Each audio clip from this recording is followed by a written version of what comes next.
mais entre les tables, portant de lourds plateaux de plats fumants comme des équilibristes en plein numéro.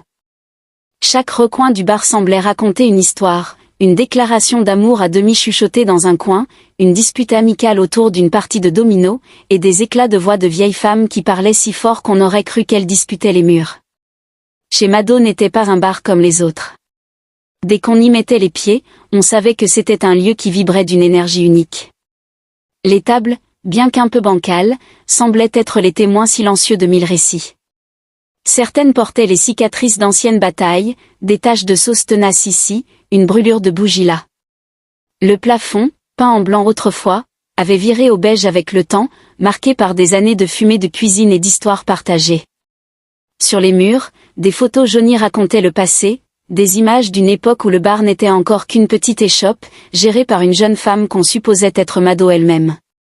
Mais aujourd'hui, c'était un lieu emblématique, un carrefour où toutes les classes sociales se croisaient, un espace où la nourriture était un prétexte pour la communion.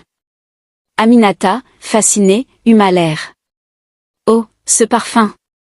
Un mélange enivrant de gingembre, de curry, de feuilles de laurier et de quelque chose qu'elle n'arrivait pas à identifier, mais qui donnait envie de plonger directement dans une marmite.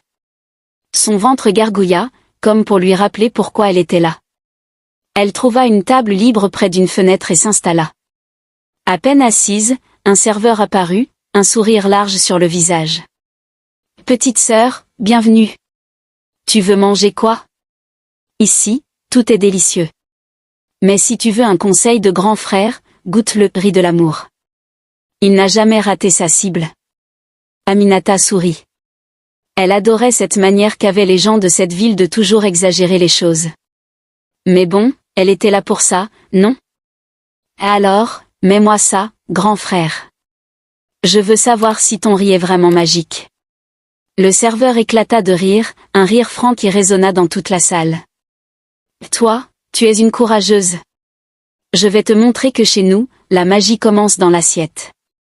Il partit en direction de la cuisine, laissant Aminata observer le lieu. À l'arrière du bar, une cuisine semi-ouverte laissait entrevoir une partie de l'activité qui s'y déroulait. Des marmites gigantesques fumaient sur des feux de charbon, tandis que des cuisiniers s'activaient, découpant, mélangeant, goûtant. La chorégraphie était fascinante.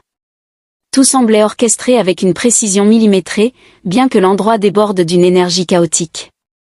Aminata remarqua une femme au centre de tout, donnant des instructions d'une voix ferme. C'était certainement Mama Bintou, la doyenne des cuisinières dont elle avait entendu parler.